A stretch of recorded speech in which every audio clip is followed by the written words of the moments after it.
Hello, I'm Kathleen Petticord. Welcome to the Retired Overseas podcast. Today I'm speaking with expat entrepreneur Alison Baxley. Alison has reinvented her life in Cascais, Portugal. This podcast is called Retired Overseas, but I use that reference broadly today because today retirees are hardly the only ones taking advantage of the opportunities that our world offers for reinvention. My guest today is an inspirational example. Alison is not at all retired, but she's living her dream while raising a family and running a series of businesses in Portugal. Welcome, Alison. Thanks very much for making time to speak with me today. You're at home in Cascais, I imagine? I'm at home, yes. And so, can I start? I'd like to start from the beginning. You are born and bred American. Were you from Brooklyn? I know you were living in Brooklyn when you made your move, but are you from New York? No, I actually was born in Florida, but then moved to Texas as a baby. So I grew up in Texas. Okay. And then from there, I kind of lived in a few different places. I went to university in Texas, but then off to Chicago, and then back to Texas, and then to New York. And in between all that, a little bit of London, a little bit of Berlin, a little bit of Reykjavik, kind of everywhere. But that's one thing. It's a different thing to up stakes, pack up your bags and baggage and take yourselves and your possessions and your kids and move to another country. When did you and your husband, or how did you all come to the idea that you wanted to raise your children outside the United States? And then as a part two, how, which I think is maybe even a bigger conversation, how then and why then Portugal of the whole world? Why Portugal? Yeah, so because we had done a few shorter stints abroad for projects that he was working on, we'd always envisioned doing that with the kids as well. But those were always, 3 months, 6 months, 8 months. It was never anything permanent or with any sort of permanence to it. We always knew we were coming back. That was what we were supposed to do. So he had a project where we were supposed to go to Budapest for 1 year. And because of COVID, that did not happen. So then as we were stuck in a Brooklyn apartment, both working from home and had both kids home and, in this small space, can't take them to the park, can't do any of the normal things. We just started thinking, what if we moved abroad anyway? We would just have to do it on our own. But we could do that if we really wanted to. And it became more of a permanent kind of move that we were looking at making. Although I say everything's temporary. So, we've been here for 4 years with no plans to leave, but you never know what will happen and what sort of bug you'll get and say, oh, I feel like going to France, or I feel like going to Italy, or whatever the case may be. Exactly. So that's such a great perspective. I say exactly, but that it doesn't do justice to what you just said. To the idea, we're in Portugal and we're happy here, and we have no plans to leave, but maybe someday we'll have the idea we'll go to France or somewhere else. I love that perspective and that openness to what the future can bring. Going back to why Portugal, I think it was always one of our favorite places. And so when we had, open, we could choose anywhere we wanted to move. We just said, yeah, we want to move somewhere. Of course, we went through the list of the typical kind of English speaking options, what are the places that we've loved in the past. And we had just fallen in love with Portugal and always really loved visiting Europe. So liked being on the doorstep of Europe. So that kind of made sense for us, but it is very safe for children. My daughter was in kindergarten at the time and was having to do lockdown drills and things like that were just not sitting well with me as a mom. Yeah. And we've always wanted them to learn a second language. So while we knew the language would be difficult for all of us to navigate, it was something that, I had already had her in a bilingual kindergarten class learning Spanish because it was just a priority for me to learn a second language early on. So, they're now bilingual, which is frustrating for me because I struggle still so much, but it's incredible to watch them, just thrive here. And then I'd like to start talking about some more, because that is the point before we move on. The point was, to make a move like this is to improve your life.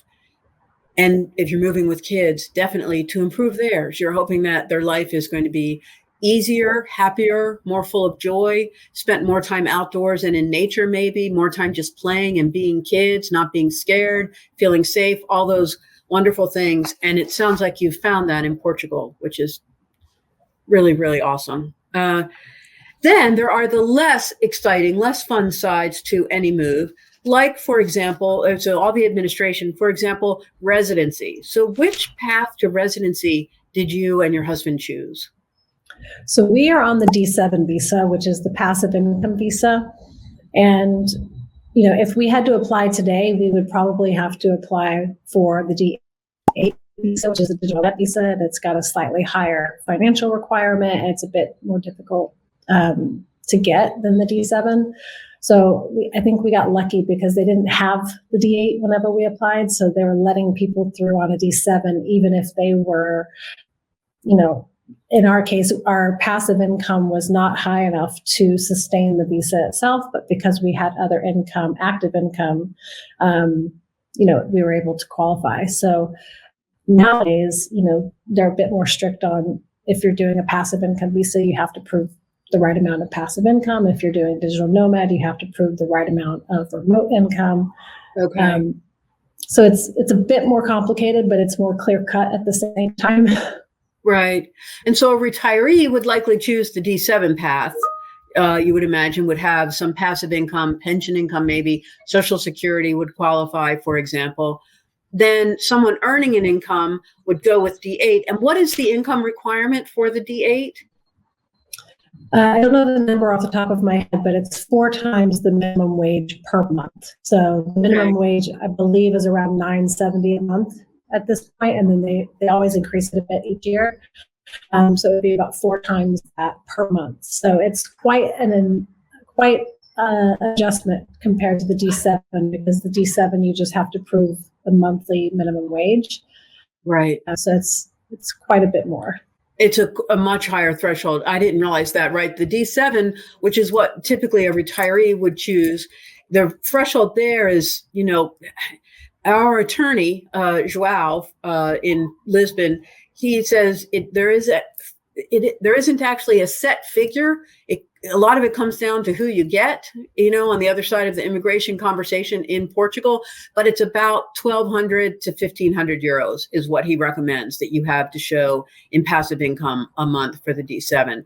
And that is how you are earning your living, I believe, is through a series of online businesses. And you are a serial entrepreneur. I'm a multi-entrepreneur, that's for sure. Great. Had you started businesses in the United States that you moved to Portugal with you, or have you started new businesses in Portugal, or maybe both things? I came very much from, a typical employment situation. I was freelance, but I did long-term freelance. So I felt more like an employee, and I didn't have the flexibility that I wanted. I didn't have the overall say in what I was creating either. And then about a little less than a year ago, I started to be pulled in a different direction, just mentally and spiritually, and just, what I wanted to spend my time doing was evolving. And so ventured deeper into the entrepreneurial world, and in 2 different directions. I started one business where I'm helping expats get their homes ready for when they actually arrive here in Portugal. One of the things when you apply for your visa that's tricky is you have to have housing set up already to put the application in. But then you're waiting about 3 months usually to get your approval. And now you've got an empty apartment or an empty home. And then when you get here, you're stressed out, and you've got to now figure out how to fill up this home and make it feel like home. Right. And I went through this process. We moved into an empty house and had to furnish the whole thing. So for 6 months, I was out shopping every day. I was finding, quality pieces that I wanted. I didn't just want to go, to IKEA just to get something. I wanted to find the things that I actually would want, to be around all day. I'm working from home. I want to be comfortable. And so, I went through this experience of, how long it takes to make a home feel cozy, and it goes so far in making your experience when you arrive here feel good. And when you feel good when you get here, you're more likely to adapt better. So it really is important to make, your arrival here feel as possible. And I think walking into a service, Allison. So let me ask you, I'm sure people are wondering, what's the URL for that? What is the website for that business? WelcomeHomePortugal.com. Okay, great. Great. Yes. And so we work remotely with people as they're getting ready to arrive to get their homes, ready in, whichever state of ready they're prepared for. If they want the basics, if they want a bit more cozy, or if they want it fully furnished, decorated, and ready to walk in and put their bags down and feel at home. Okay, that's a great service. All right. How did you choose Cascais? So Portugal offered, I guess, just a position in Europe, the old world. It's a safe country. It's a welcoming country. There are lots of good options for residency. And there is a fair amount of English spoken, although you knew you'd have to learn the language. But then within Portugal, how did you choose the city of Cascais specifically?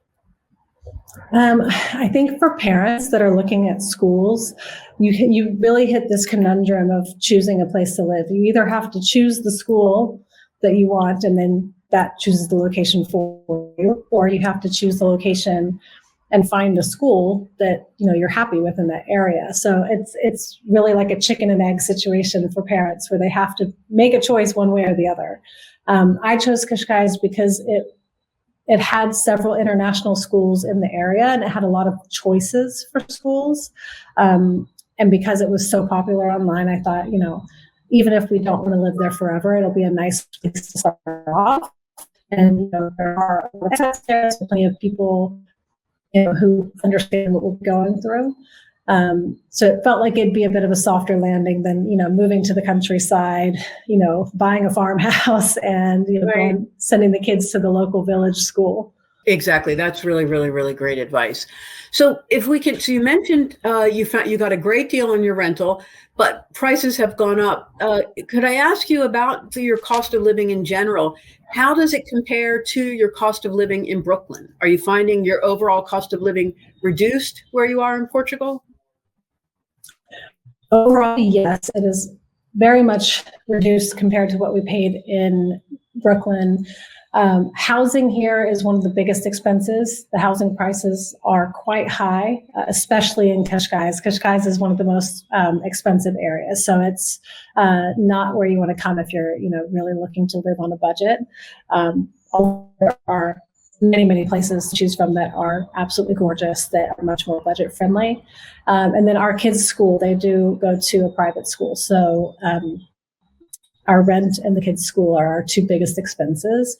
But Right. What we pay for two of them to go to private school is about what we paid for my son to be in daycare in Brooklyn, if that puts it in perspective. So we're saving a lot, although they would have both been in public school by now, which is free.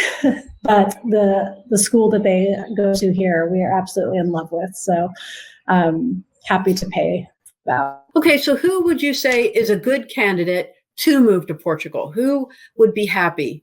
Coming from our readership, our listenership right now for this podcast, mostly Americans. So what kind of an American would be happy making a new life in Portugal? I think people who are open to a challenge. Obviously, the bureaucracy is challenging, the language is challenging, but if you're looking for somewhere that feels safe, obviously it's beautiful here. Everywhere in the country, there's so much diversity of different landscapes and different types of places. There's small towns, big towns, beaches, mountains. You can literally find a little bit of everything, which is impressive considering it's such a small country. That's a great insight and some great words of advice. Could you share any final words of wisdom? What advice would you give to someone who is considering, and that's who is listening in to this conversation? Well, first, let me just say thank you for having me on. It's been an absolute pleasure. And I love sharing my experiences with people, because the whole reason I started Renovating Life was just to help people along this journey. So I'm happy to be able to do that in a way here today. I think I always say, just go for it. For me, it's always a yes. I just make decisions and then just go. I know not everybody works that way. So I would say, do your due diligence, do your research, work with professionals who are reputable and who, you get referred to from someone that you trust. Because there's a lot of people out there that are willing to take your money. And there's, very few that I can count on, one or two hands that I would actually trust to do the job for me. So, yeah, that's great advice. Even if you're on a budget, I think spending money on the right resources is always worth it. That's great advice, because in our internet age, as we mentioned earlier, it's so much easier and so easy today to connect with all kinds of resources to make a move like this anywhere in the world. But that comes with a downside, which is it's easy to connect with all kinds of resources, including some who you really can't trust. So you do need to, ask around, ask for references, do your due diligence, and interview, definitely more than one attorney, for example, more than one tax advisor. You want to feel comfortable with the person you choose. Especially your attorney, is going to be a key ally in making the move. So those are great parting words of advice. Thank you again, Allison. Thank you all for listening in today. We appreciate your time and attention. We will be in touch again soon, and I will be back next month with the next episode of this Retired Overseas podcast. Thank you all. Take care.